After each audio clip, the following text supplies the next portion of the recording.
Voilà, on est à une semaine pile de la date prévue pour ces élections à la Knesset et on verra dans un instant qu'une nouvelle tendance semble se dégager dans les sondages. En tout cas, on va en parler longuement ce soir avec nos invités. Nous rejoindra dans un instant Nissim Zvili, ancien député travailliste et donc partisan de l'Union sioniste. C'est le nom désormais de ce parti dans cette campagne. Je salue Amir Weitman, bonsoir. Bonsoir. Vous êtes candidat sur la liste du Likoud. On sera également en direct avec nos envoyés spéciaux. Vous les voyez déjà à l'écran.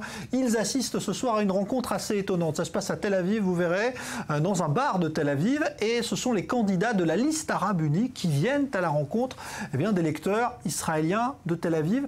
C'est peut-être un choc culturel. En tout cas, ça méritera qu'on s'y arrête tout à l'heure. On ira retrouver Léa Berdugo là-bas. Daniel Haïk, notre analyste politique, est là. Bonsoir, Daniel. Alors, on va commencer tout de suite d'ailleurs avec les derniers sondages. Il y en a deux ce soir, mais il y en a un qu'on vous a mis en image pour bien vous montrer ce qui est peut-être une tendance qui se dégage à une semaine maintenant du scrutin. Vous voyez que l'Union sioniste reprend la main. 24 sièges d'intention de vote, 21 pour le Likoud. Daniel, qu'est-ce que ça signifie d'abord? Est-ce qu'on a une vraie tendance là qui se dégage? Bon, il semble qu'il y ait effectivement une vraie tendance favorable à l'Union sioniste. C'est confirmé d'ailleurs par un second sondage publié, rendu public ce soir sur la seconde chaîne de télévision qui parle d'un écart de 4 mandats, 25-21. Effectivement, il y a une forme de stagnation du Likoud et le parti travailliste, l'Union sioniste, reprend la main et parvient à creuser l'écart. Et c'est important parce que on est à une semaine des élections. Alors il faut bien comprendre qu'à une semaine des élections, déjà, on peut percevoir un état d'esprit, on peut percevoir une atmosphère dans les rues. On chiffres, on les donne aussi. Voilà, 14 pour Yesh Atid, 13 pour la liste arabe unie, 12 pour Foyer Juif de Bennett et 9 pour Kulanou, le parti de Karklon. On va voir également la deuxième vague de sondés, de partis, pour voir ce que cela donne également en projection, pour s'apercevoir qu'il y a toujours des partis qui restent, on va dire, sur les mêmes chiffres à peu près. Meretz 4, Yachad 4 également. Qu'est-ce qu'on peut noter? Lieberman à 5. Voilà, là, quasiment les mêmes résultats sur le sondage de la seconde chaîne. Cela aussi risque d'avoir un point important. Il y a 3 partis qui frôlent le seuil d'éligibilité. Ces 3 partis, s'il y en a un ou deux qui ne parvient pas à passer ce seuil d'éligibilité, toutes les cartes sont redistribuées. Il faudra voir aussi qui arrivera à se dégager. Il y a un élément aussi dont on ne parle pas assez, c'est l'implication des Arabes israéliens, le vote des Arabes israéliens. On voit que le parti arabe israélien, la liste arabe unifiée, se renforce. Elle est à 13 mandats. Selon si les Arabes israéliens participent à hauteur du taux de participation de la moyenne nationale, c'est-à-dire par exemple lors des dernières élections c'était de 67%, les Arabes étaient jusque-là en retrait de 10 à 12%. S'ils augmentent leur taux de participation, et c'est la tendance qui se dessine, eh bien, il pourrait avoir non seulement 13, 15, certains parlent même de 17 mandats et devenir la formation la plus importante. On peut envisager même que le chef de l'opposition de l'État dans la prochaine Knesset soit un arabe israélien, chef de la liste arabe israélienne. Donc, ça ne sort pas dans les sondages, mais c'est envisageable. Alors, c'est envisageable. C'est un scénario tout à fait inédit. Donc, et le fait, cette participation. Je voudrais qu'Amir Weitman dise un mot là-dessus, parce que c'est un scénario qui peut étonner, première vue. Je pense que d'abord c'est possible si les partis qui sont simplement plus grands que la liste arabe rentrent au gouvernement. Alors on va, peu importe en fait si la liste arabe a 12 ou 13 mandats, son chef deviendra le chef de l'opposition. Maintenant je pense que 17 mandats ça n'arrivera pas. On va arriver entre 12 et 13.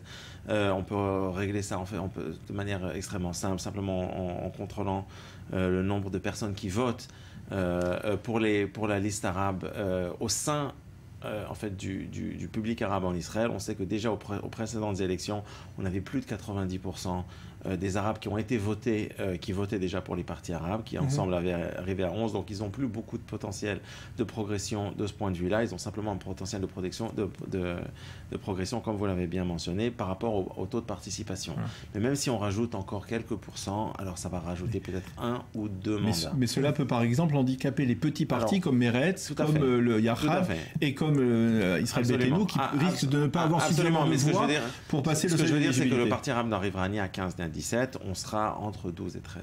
Bon, alors on va revenir sur l'enseignement principal du sondage, mais juste avant... L'atmosphère, pour vous dire un mot en un mot, l'atmosphère est effectivement plus favorable à une semaine des élections à l'Union sioniste qu'au Likoud qui semble Pourquoi ? Est-ce qu'il y a une explication ? Alors, il semble que le Likoud soit essoufflé, il soit arrivé, il ait bien démarré la campagne. Et rappelez-vous, c'est un peu le même scénario que l'on a vécu il y a 2 ans. Binyamin Netanyahou a frôlé la catastrophe il y a 2 ans et il était arrivé totalement épuisé. Le Likoud était arrivé affaibli. Vous vous rappelez qu'il avait dû composer avec le parti d'Israël Beiteinu, le parti d'Avigdor Lieberman, pour former un bloc. Et ce bloc-là, au début, devait avoir une 40aine de mandats. Il s'est retrouvé avec 31 mandats. Donc finalement, on sent que le Likoud a du mal à tenir cette course marathon de 3 ou 4 mois. Et il arrive fatigué alors qu'il sent qu'il y a un dynamisme, une atmosphère de dynamisme.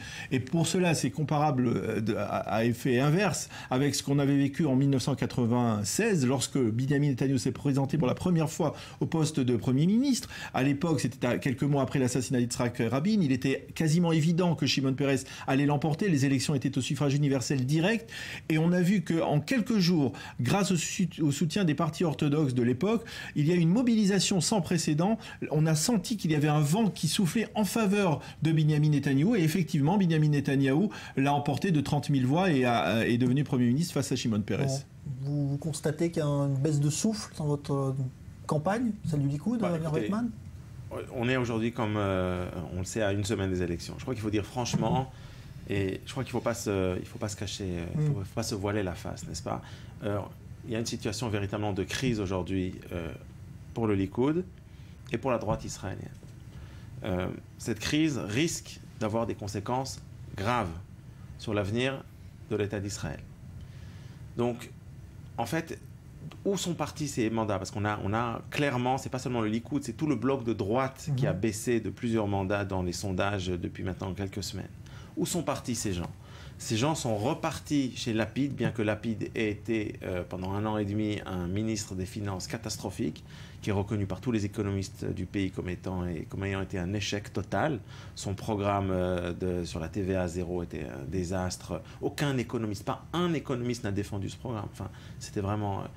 Et pourtant, le public clairement quitte la droite, il va chez lui et chez le parti de Carton, le parti de Kulanu, qui lui est un ex du Likoud qui est parti pour faire son propre parti. Mais simplement... Ça veut dire que l'électorat du Likoud considère qu'il y a une priorité au dossier social sur le dossier sécuritaire qui est mis en exergue par Binyamin Netanyahou. Je ne sais pas. Je pense que les gens ne se rendent pas véritablement compte que des conséquences, beaucoup de gens qui sont, on va dire, au centre droit ne se rendent pas véritablement compte des conséquences d'un vote à nouveau pour le Likoud, pour Lapid et pour Kahlon. Or, il faut dire les choses extrêmement clairement. Si ce qu'on a vu ce soir dans les sondages devient la réalité électorale politique dans une semaine, il y aura 2 choses. D'une part, on aura un gouvernement de gauche, puisqu'on voit qu'on a maintenant un écart de 3 à 4 mandats entre le Likoud et l'Union sioniste. Donc on a en tout cas un danger, d'un gouvernement dominé par la gauche, d'une part. Et d'autre part, de toute manière, on aura un gouvernement qui sera ingérable, parce que les partis sont trop petits pour pouvoir simplement gérer le pays. Donc on a véritablement aujourd'hui besoin d'un sursaut des électeurs du centre droit, des électeurs de droite, pour donner la priorité au Likoud, afin que le Likoud puisse, d'une part, remporter les élections et d'autre part, ensuite, gérer le pays. Alors, justement, s'il y a peut-être ce mouvement dans les sondages, c'est aussi parce qu'il y a une sorte de mouvement aussi anti-Netanyahou qui s'est mis en place durant cette campagne. Et pour l'illustrer, eh bien, regardez ce lobby dont on vous a déjà parlé, qui s'appelle le V15, et qui mène son action pour dire non à Netanyahou durant cette campagne. Léa Berdugo les a suivis hier soir à Tel Aviv. Reportage. À quelques jours des élections, le V15 tente de rallier le plus de bénévoles possible à travers tout le pays. Plusieurs centaines de personnes sont venues écouter les leaders de cette organisation et le public semble déjà convaincu. Il y a quelqu'un qui doit partir. Nous voulons changer ce qui se passe au gouvernement. Ce n'est pas un problème de parti politique, c'est un problème humain. Donc nous sommes venus écouter ce qu'ils proposent pour voir si nous pouvons aider. Le but de cette organisation, remplacer coûte que coûte Benyamin Netanyahou. Mais les membres du V15 mettent un point d'honneur à ne pas appeler à voter pour un parti en particulier. Alors comment convaincre les Israéliens d'agir concrètement pour que le Premier ministre ne soit pas réélu? Nimrod Dweck, cofondateur du V15, livre ses arguments. En général, je leur demande s'ils veulent remplacer le gouvernement. S'ils disent oui ou je ne suis pas sûr, alors je raconte mon histoire personnelle. Moi, je veux remplacer le gouvernement parce que je n'aime pas ce qui se passe ici en matière de logement et je pense que l'économie va mal. Le salaire moyen en Israël est si bas qu'il y a un grave problème. Et c'est ça qui me motive à vouloir remplacer le gouvernement. Et peut-être que vous pouvez vous identifier à cela. Je suis sûr que si vous cherchez bien, vous trouverez les raisons pour lesquelles vous voulez le remplacer. À l'intérieur de la tente plantée pour l'occasion, les leaders de l'organisation se déchaînent contre leur pire ennemi et l'audience est plus que réceptive. Nous estimons qu'il est temps de remplacer le gouvernement. Il faut dire au Premier ministre au revoir, lui dire merci beaucoup, vous avez travaillé dur pendant 9 ans, maintenant partez. Merci et au revoir. Après les discours, l'heure est à la prospection. Des émissaires du V15 tentent de convaincre les curieux de s'engager pour l'organisation. Comment? Plusieurs actions sont détaillées. Appels téléphoniques, distribution de tracts, mais surtout porte à porte. Ils nous ont expliqué comment, au cours de cette dernière semaine, approcher ceux qui ne sont pas encore sûrs d'aller voter, les aider à aller voter, à se décider d'aller voter. Ce que nous voulons, c'est remplacer le gouvernement. C'est notre cause. Cette opération séduction s'est également déroulée à Haïfa et à Jérusalem le soir même. Tous les arguments pour convaincre les Israéliens ont été déployés. Plus qu'une semaine avant les élections, le compte à rebours est lancé pour les activistes. Voilà, donc mouvement mobilisé contre Netanyahou durant cette campagne. C'est un peu ce qui se retrouve dans les sondages. Nissim Zvili, bonsoir, vous nous rejoignez, ancien député travailliste. Vous avez l'impression qu'il y a un mouvement là qui s'est levé à quelques jours maintenant du scrutin ou pas? Je crois qu'on ne peut pas aller se reposer encore. Je crois qu'il y a une certaine tendance dans les sondages, une certaine tendance positive pour le centre-gauche. Je crois que l'effet du discours de Netanyahou à Washington a complètement disparu. On a compris que c'était un acte politique qui n'a mené nulle part, qu'il a réussi à diviser le Congrès dans son soutien envers l'État d'Israël. Il s'est attaqué à notre meilleur allié et je crois que ça, c'est pas pardonnable, je dirais à long terme. Je ne parle pas de l'immédiat. Mais je ne crois pas qu'on a réussi déjà à créer une majorité de la centre-gauche et de la gauche pour être capable de créer un gouvernement. Je crois que les deux partis qui décideront de l'avenir de Netanyahou, ou des deux personnalités qui décideront de l'avenir de Netanyahou, c'est Kahlon et Lieberman. La question qui se pose, est-ce que leur sentiment vis-à-vis de Netanyahou sera suffisamment fort pour leur permettre de passer le Rubicon et se rejoindre un parti de centre-gauche, ou bien ils décideront, ok, on a eu des mauvaises relations avec lui, on a eu quelques conflits, il nous a trahis de temps en temps, mais on pardonne parce qu'on préfère un gouvernement de droite religieuse. Mais je crois que c'est encore tôt. Encore une semaine, c'est énorme en Israël, vous savez. Je crois qu'il va y avoir encore un certain mouvement. Je crois que si le Likoud ne va pas réussir à réparer les dégâts de sa campagne, je parle rien que les dégâts de sa campagne, je ne parle pas des dégâts de ses 7 ans, de ses 6 ans au pouvoir, je parle rien que de la campagne électorale quand il a éloigné, ou bien il s'est éloigné de son électorat. Je crois que ça lui sera difficile en une semaine, mais en fin de compte, il faut être patient, il faut continuer à travailler très dur. Je peux vous dire que chaque nuit, je suis en retard ici parce que j'étais dans ce qu'on appelle en français un home meeting avec des francophones. C'est très intéressant. On nous dit les francophones, ils sont de droite religieuse. Je peux dire qu'il y a au moins entre 25% et un tiers qui vont voter centre-gauche. Je suis complètement convaincu aujourd'hui. Il y a quelques jours, on a eu un grand meeting avec Livni Herzog. C'était très bien passé. Je crois que l'électorat francophone n'est pas perdu. Je crois que Tel Aviv. Oui. Pourquoi Tel Aviv? Plus à Tel Aviv que par exemple à Jérusalem. Non, moi j'étais à Ashdod, j'étais à Natania. Et je suis samedi soir après Shabbat à Jérusalem. Ça veut dire que nous, on ne laisse pas... Non, mais le sentiment je crois général... qu'on l'a fait à Tel Aviv parce que c'est plus facile d'amasser du monde à Tel Aviv. Mais je crois qu'en fin de compte, ces élections, rien n'est terminé. Je crois que même la droite peut se réveiller et nous, on doit essayer de faire tous les efforts pour mobiliser le maximum de notre électorat. Sur ces coalitions possibles, vous avez l'impression que vous allez dépendre au Likoud de Amir Weitman, de Carlot, donc de Kouloglou et de Lieberman.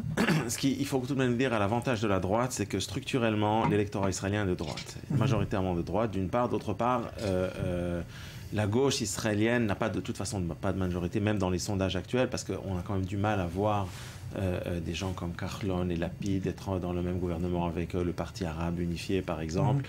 Et quand on regarde quand on regarde les partis qui sont vraiment à gauche, en fait, il y a le Parti travailliste et Meretz, ils sont ensemble à environ 30 Et Lapid, mandats. on peut dire qu'il aura du mal aussi à cohabiter avec des religieux. Oui, alors voilà, ça va être difficile. Donc ça va, ils ont quel que soit, donc ça c'est un peu là, comme ça, donc là je rejoins un petit peu Daniel dans le sens où c'est vrai que ça va être difficile de faire ça va être difficile pour eux de créer véritablement un gouvernement de gauche, disons, cohérent et plus ou moins homogène. Alors pour la droite, c'est plus facile.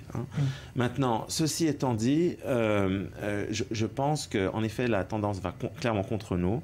Comme je l'ai dit tout à l'heure, on le voit un peu partout. Je pense que la campagne de V15, un Victory 2015, Victoire 2015, donc une campagne de gauche financée de l'étranger par des juifs américains essentiellement, et marche bien parce qu'elle surfe en fait sur un sentiment un petit peu de ras-le-bol de Netanyahou, qui est quand même dans la politique israélienne le leader du Likoud depuis 1993.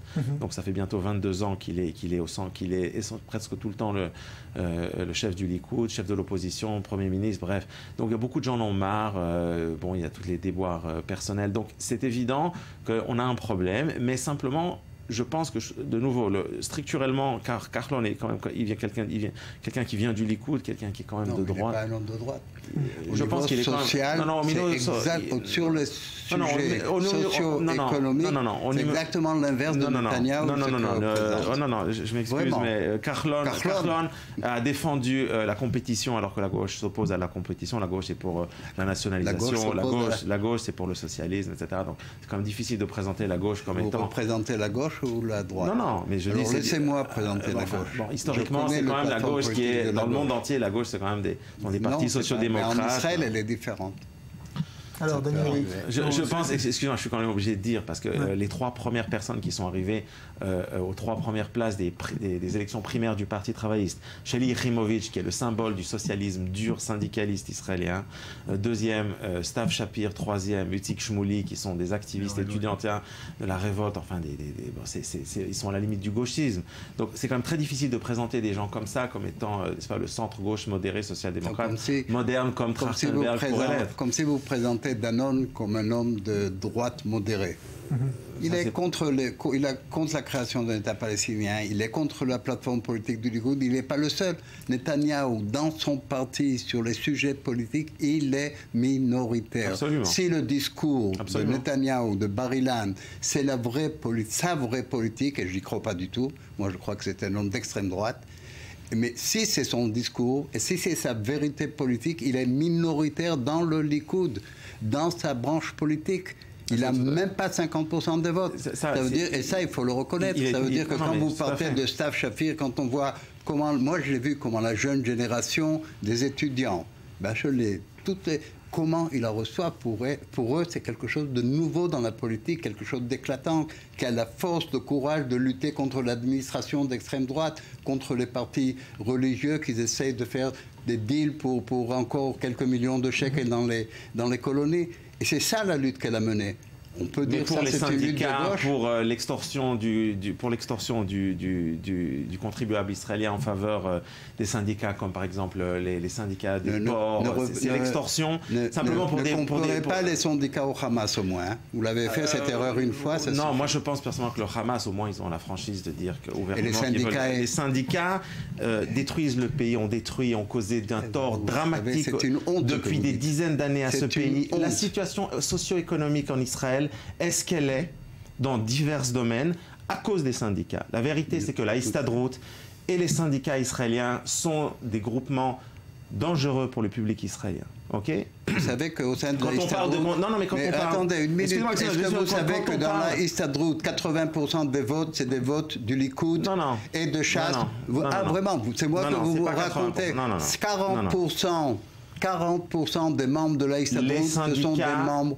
Par exemple, le parti travailliste. Par exemple, le syndicat des trains, le syndicat du train, les syndicats des ports, le syndicat de Khil, les syndicats de Yamamelar, tous 80% des zones de droite. Bon, ben alors, je voudrais que Daniel Aik, il y a un Likoud social ou pas qui existe? Il a encore cette couleur sociale qu'il avait ou pas? Il a. C'est antisocial. Il faut dire la chose franchement. Il y a un Likoud social qui existe. C'est vrai qu'aujourd'hui, on assiste à un départ vers Carlon, un départ de ceux qui veulent mettre en exergue l'aspect social qui veut être défendu par les membres du Likoud, vont aujourd'hui plus vers Carlon. Mais je voulais revenir sur d'abord ce qui me semble être une erreur de Benyamin Netanyahou qu'on a remarqué au cours des dernières semaines, des derniers jours en particulier, et qui se répète aussi par rapport à ce qui s'était produit lors de la précédente confrontation électorale il y a 2 ans, c'est que lorsque Benyamin Netanyahou a remporté ces élections, véritablement assez largement les élections, c'est qu'il était allé séduire le centre. Or, ce que l'on voit aujourd'hui, c'est que Netanyahou essaye de séduire la droite. À travers, on l'a vu par exemple, il rejette un peu le discours de Bar-Ilan, alors que de l'autre côté, regardez, Yitzhak Herzog, lui, essaye justement de captiver un électorat centriste en disant il n'est pas certain que Abou Mazen soit un partenaire. Donc il y a une démarche de tentative de séduction du centre qui est judicieuse de la part de Herzog, et c'est une erreur de la part de Benyamin Netanyahou que d'essayer de se dresser contre, par exemple, Naftali Bennett en disant finalement Bennett me prend des voix, et demander à l'électorat de Bennett de voter en faveur du Likoud. C'est une erreur stratégique. Maintenant, le deuxième point qui est important, et je crois qu'on est aujourd'hui une semaine moins 40 minutes des premières estimations des télévisions israéliennes, donc on en saura plus dans une semaine et moins 40 minutes. Mais je crois qu'on oublie le personnage le plus important, et je crois que c'est important de le répéter aujourd'hui. L'homme qui sera déterminant au lendemain des élections sera le président de l'État, Reuven Rivlin.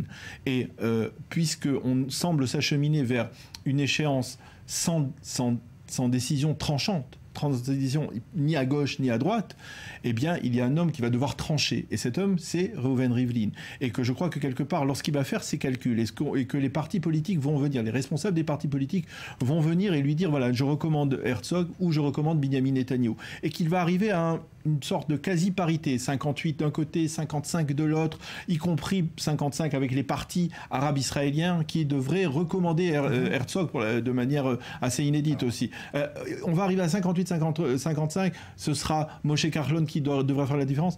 Le président risque de dire attention, on est dans une situation qui n'est pas gérable. Si déjà on est sorti d'un gouvernement qui était affaibli par son incohérence, on va dire, idéologique pendant les 2 dernières années, il ne faut absolument pas retomber dans ce piège, et il n'est pas impossible. Donc finalement, après avoir fait ce calcul, le président de l'État appelle et Yitzhak Herzog d'un côté et Benyamin Netanyahou et leur demande, et presque exige de former un gouvernement d'union nationale. Alors ensuite on verra qui devra diriger ce gouvernement d'union nationale en premier, qui en second, un gouvernement d'union nationale avec une rotation. Ouais. Avec une rotation. C'est une des hypothèses, vous allez répondre tous les deux là-dessus, sur cette hypothèse dans un instant, mais je voudrais qu'on aille voir, parce que c'est l'illustration aussi, parfois des curiosités de cette campagne, cette liste arabe unie dont on dit qu'elle pourrait peut-être jouer un rôle aussi d'arbitre, eh bien, ce soir, elle fait campagne à Tel Aviv, et pas dans le quartier arabe de Tel Aviv, pas à Yafo, mais dans le centre de Tel Aviv où vous trouvez Léa Berdugo. C'est vrai que c'est une drôle de rencontre et aussi un drôle d'endroit, pour paraphraser un célèbre film.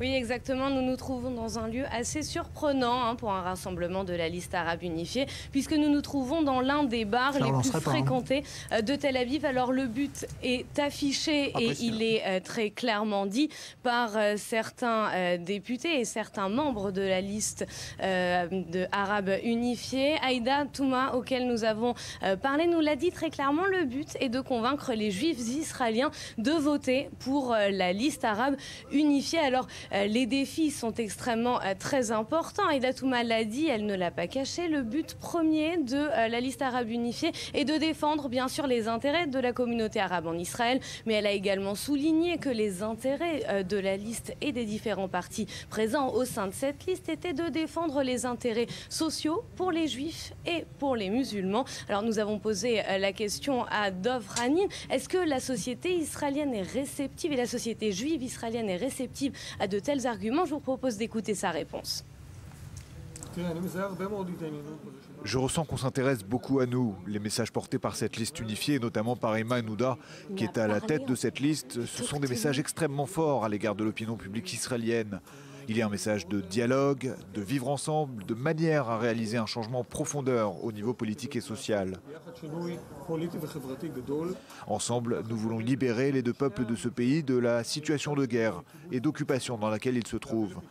Il faut arriver à une solution conduisant à deux États vivant en paix l'un à côté de l'autre, créer une situation d'égalité à la fois au niveau citoyen et national et promouvoir la justice sociale. Il faut réaliser tout cela à travers l'union de forces politiques et aussi l'union des plus défavorisés. Voilà donc pour ce petit éclairage aussi dans cette campagne. C'est une des curiosités. Merci à Léa Berdugo. Ça vous surprend ou pas que la liste arabe cherche à ramener vers elle un électorat juif israélien? Non, c'est normal. Moi, je ferais la même chose à leur place. Tout le monde essaie d'avoir autant d'électeurs que possible. Il faut aussi savoir qu'historiquement, le parti Hadash, donc le parti communiste israélien, a toujours au moins un de ses membres qui est juif. En l'occurrence, c'est Dov Ranin que vous venez d'interviewer. Et il y a toujours un petit électorat juif qui a toujours voté historiquement pour Hadash. Ce n'est pas beaucoup de monde, c'est quelques milliers de personnes, mais ces gens existent. D'ailleurs, une partie de cet électorat a quitté la liste arabe unifiée.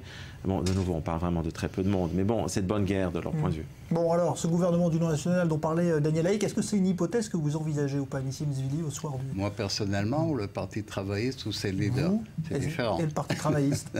D'abord, je crois que j'ai deux propositions à faire au président de Rivlin. D'abord, d'adopter la proposition de loi de Netanyahou. Le parti le plus important. Mais ça c'est pas la loi. Mais c'est pas la loi. C'est ce qu'il avait dit de manière imprudente. Non, attendez. Netanyahou, c'est un homme de principe. Ouais. Et il croit dans ses principes. Il croit dans ses propositions de loi. Alors, le Rivlin peut adopter. Deuxièmement, les meilleurs chefs de campagne de la liste arabe unifiée, c'est la droite israélienne. Mais c'est les meilleurs.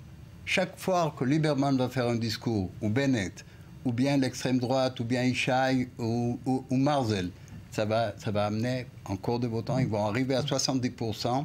Et c'est ça la vraie révolution qui risque d'avoir dans la Knesset, qui risque pas. Pour moi, c'est pas un risque. Mais je dis qu'ils peuvent arriver. Il y aura 3 partis qui vont être les surpris, d'après moi.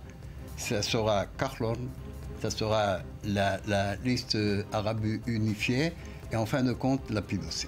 Eh ben voilà, merci, ça va être le mot de la fin, on ne peut pas aller plus loin, mais merci à vous Nissim Zvili, merci à vous Amir Weitman et Daniel Haïk, merci, on continue juste après les infos dans un instant cette édition spéciale élection, et puis on aura également Meir Shetrit comme invité, ancien ministre proche de Tzipi Livni, mais qui n'est plus dans la vie politique aujourd'hui, il sera avec nous, à tout à l'heure.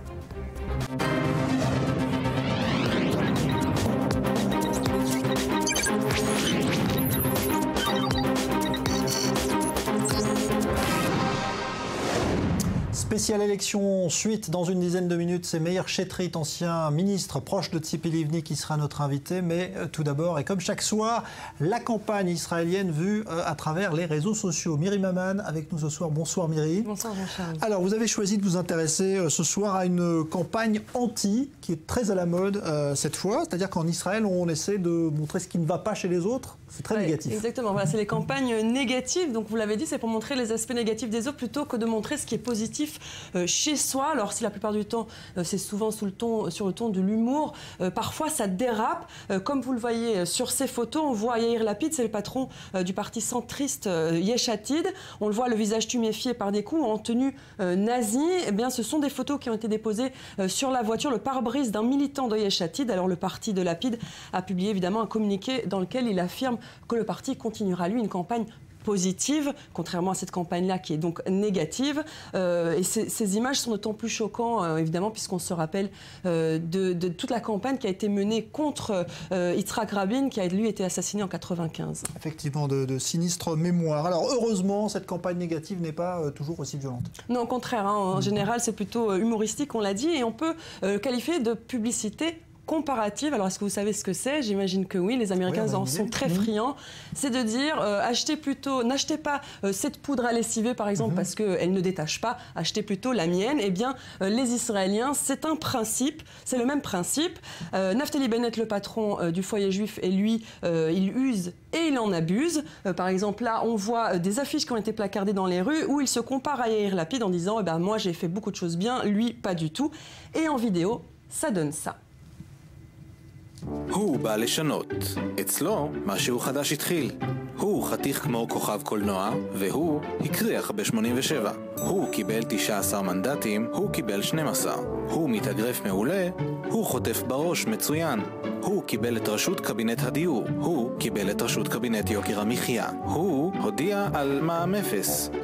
הוא פירק את מונופול המלט שהיה קיים מקום המדינה, העביר את חוק המזון נגד הטייקונים, שבר את קרטל לובי המתווכים החקלאים כדי להוריד את מחירי הפירות והירקות, חלב, בשר, עוף ודגים, עצר את היטלי הסחר כדי להגביר את התחרות, השלים רפורמה במכון התקנים, פתח תחרות ביבוא, טיפל במחירי הקורנפלקס, הגבינות הצהובות, המצעים והנעליים, העביר מכסות אבקת חלב מתנובה למתחרים, חטף על כך בג"ץ על הראש, לא מצמץ וניצח, וגם אפשר כניסה חופשית של מאות מוצרים חדשים לישראל. הוא הכניס למעגל התעסוקה 138,000 איש, הוא גם העלה את שכר עובדי הקבלן באבטחה, ואז גם העלה את שכר עובדי הקבלן בניקיון. הוא העלה את מחיר הדיור ב5%, הוא הוריד את יוקר המחיה ב5.5%. הוא יאיר לפיד, הוא נפתלי בנט. ב-17 במרץ אתם תבחרו. Ah, c'est une vraie comparaison très complète, il faut suivre évidemment, et ça fait réagir sûrement les internautes. Oui, bien sûr, vous en doutez bien que les membres de Yesh Atid ne sont pas très contents. Shai, par exemple, s'adresse directement à Bennett. Tu n'as rien à dire de positif sur toi-même, dit-il sur Facebook. C'est donc tu t'en prends constamment aux autres. Alors cette comparaison énerve également Ouri. C'est petit comme le parti raciste que vous représentez, écrit-il en commentaire de la vidéo. C'est ainsi quand on n'a pas de réel programme. On tire sur les autres. Alors, on imagine que les grands partis ne se privent pas non plus de cet exercice de comparaison, même de dénigrement. Non, le champion en la matière de comparaison et de dénigrement, c'est le Likoud qui est très fort. Vous vous souvenez peut-être de ce clip de campagne où Benjamin Netanyahou se présente comme un babysitter et qui dit qu'il ne faut surtout pas choisir Herzog et Livni, qui sont eux de l'Union sioniste, comme babysitter. Eh bien, il n'y a pas très longtemps, une autre vidéo a été publiée sur les réseaux sociaux. Regardez.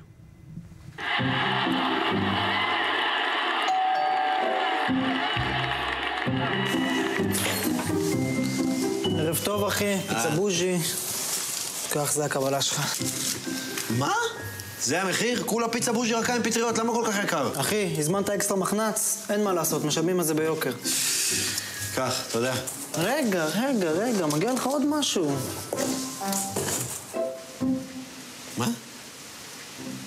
אני לא הזמנתי את זה. אחי, זה מה שבחרת. אבל אני לא רוצה את זה. זה מגיע ככה, קומפלט.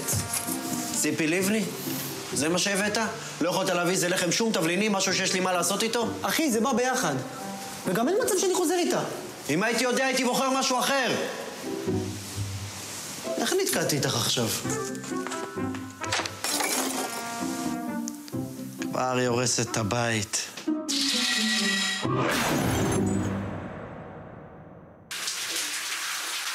איך נתקעתי איתך, ציפי?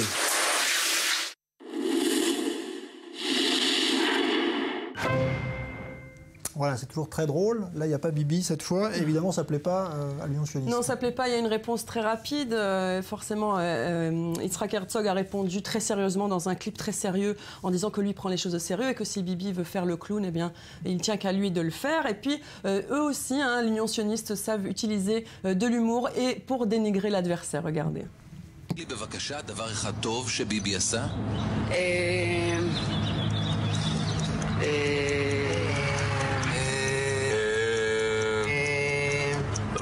טוב. אולי, לא.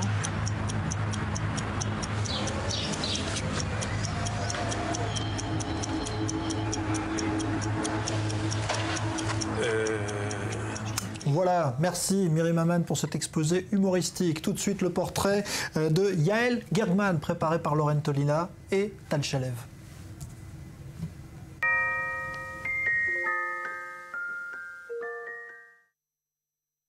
שלום, שמי יעל גרמן, בתם של בנימין ואדלה ארנר, אחותה של זהבה קניספל, רעייתו של בעלי האהוב אוסיקה יוסי, אימא לאייל, גיא ולילך, וסבתא לאיתן, דורון, נטע ונוגה. במשך 15 שנים כיהנתי כראש עיריית הרצליה, ומשם עברתי לפוליטיקה הארצית, והייתי בשנה ו8 חודשים האחרונים שרת הבריאות. רציתי להיות שופטת בבית משפט העליון. כשהייתי בת 18 סיימתי את התיכון, אז מאוד רציתי ללכת ללמוד משפטים, אבל אז אחותי ואימי לקחו אותי לשיחה מאוד פמיניסטית, במרכאות כפולות, ואמרו לי, תראי, היה לי אז כבר חבר בעלי, את בקרוב תנסי ויהיו לך ילדים, ואת חייבת מקצוע שתוכלי לחזור הביתה בצהריים כדי לעשות אוכל לילדים ולטפל בבעלך. והמקצוע הזה הוא הוראה. ואז הלכתי לסמינר להיות מורה. אז פספסתי את הקריירה במשפטים. את נתקלת לכל אורך הדרך בשוביניזם, אבל את נתקלת בזה גם כשאת אימא וגם כשאת אישה וגם כשאת קונה בסופר המקומי וגם כשאת הולכת לבית הספר עם הילדים שלך וגם כשאת שרה. אני התמודדתי לראשות העיר בשנת 98 ואז לא היו בכלל נשים ראשות עיר וזה נראה כמו בדיחה, אבל ברגע שהגעתי לתפקיד של ראש העיר אז קיבלו את זה וזהו זה, ודרך אגב גם כשרה. אני חושבת שעד היום עוד לא כולם מאמינים שנשים יכולות להיות למשל שרת הביטחון או שרת ביטחון הפנים, או אולי אפילו תחבורה, זה לא כל כך נראה להם.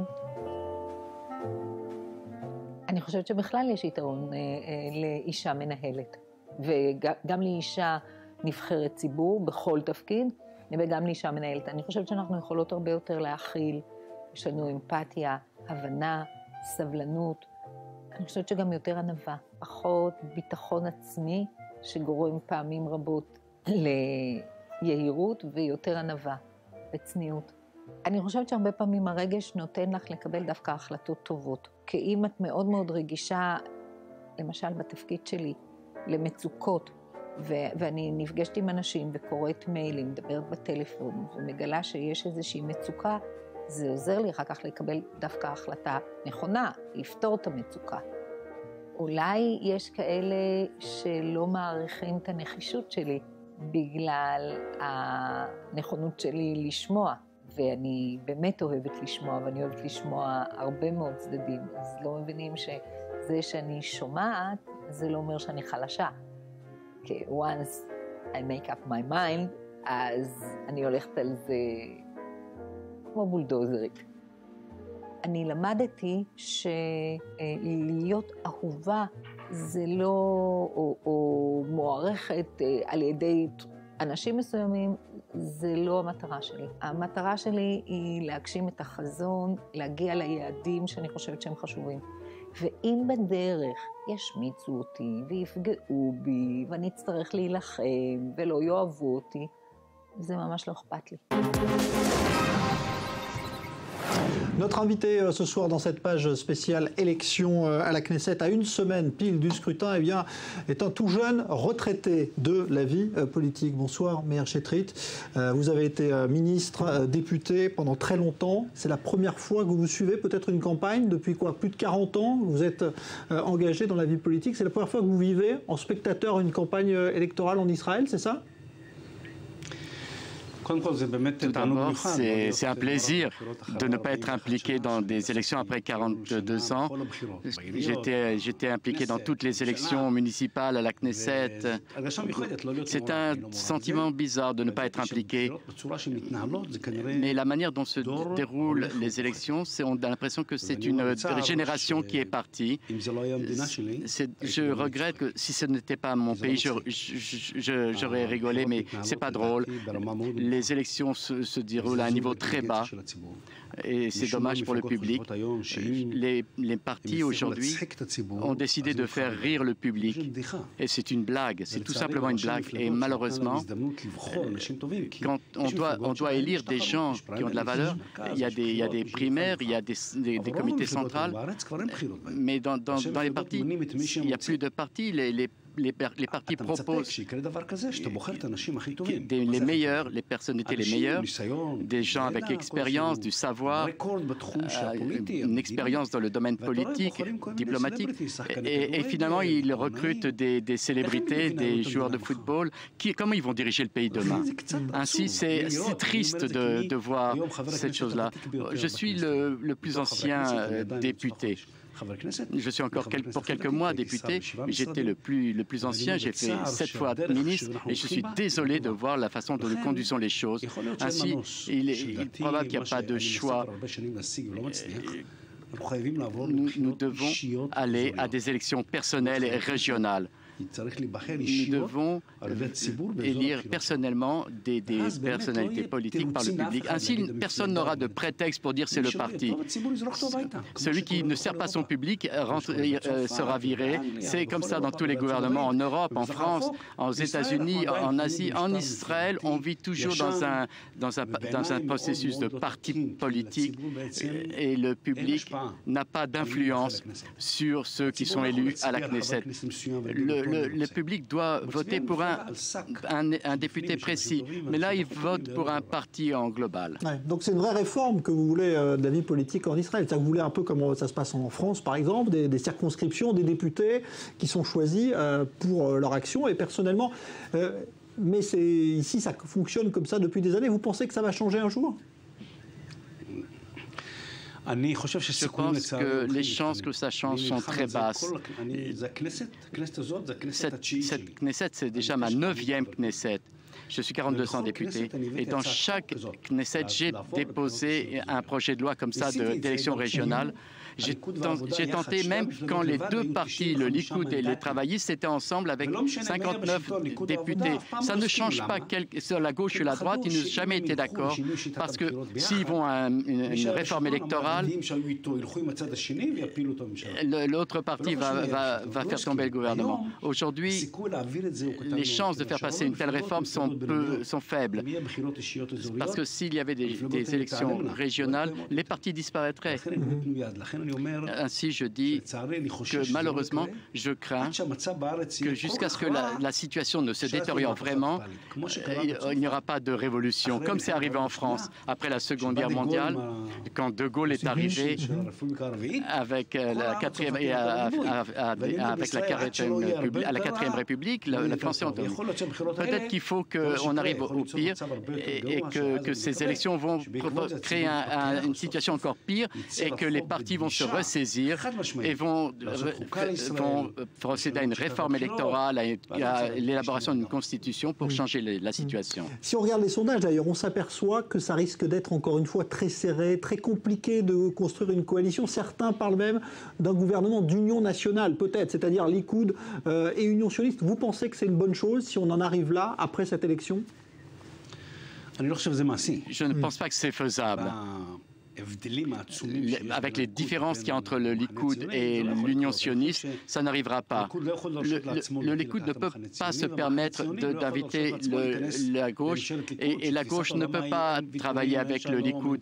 Sinon, il y aura des concessions, il n'y aura pas de paix. Je pense qu'il faut estimer que celui qui construira une coalition, et ce n'est pas important combien reçoivent de mandats les partis, celui qui sera désigné pour construire une coalition doit réunir autour de lui le plus de partis pour constituer un gouvernement. Je pense que selon les sondages, le Likoud a le plus de chances. Mais si on essaye de comprendre qui va aller avec qui, le Beit Yehudi, Shas, Kahlon iront vers le Likoud à droite, alors que la gauche doit aller avec Meretz, Lapid, Kahlon, peut-être même Lieberman. Mais quand on regarde dans les sondages, la gauche ne peut pas réunir 60 députés. Donc nous avons un problème. Et le gouvernement d'union nationale n'est pas une solution. Dans l'Union sioniste, je pense que s'il rentre dans un gouvernement d'union, il se suicide politiquement parce que toutes leurs propositions ne seront pas reçues. Vous étiez membre du parti de Tzipi Livni à Tnoa. On sait qu'elle a choisi de rejoindre l'Union sioniste. Elle est co-tête de liste avec Herzog. Est-ce que vous comprenez son choix ou pas? Ou est-ce que ça vous a quand même surpris quand elle vous a annoncé ça? J'ai été surpris, comme tous les membres du parti, parce que c'est la raison pour laquelle nous avons quitté.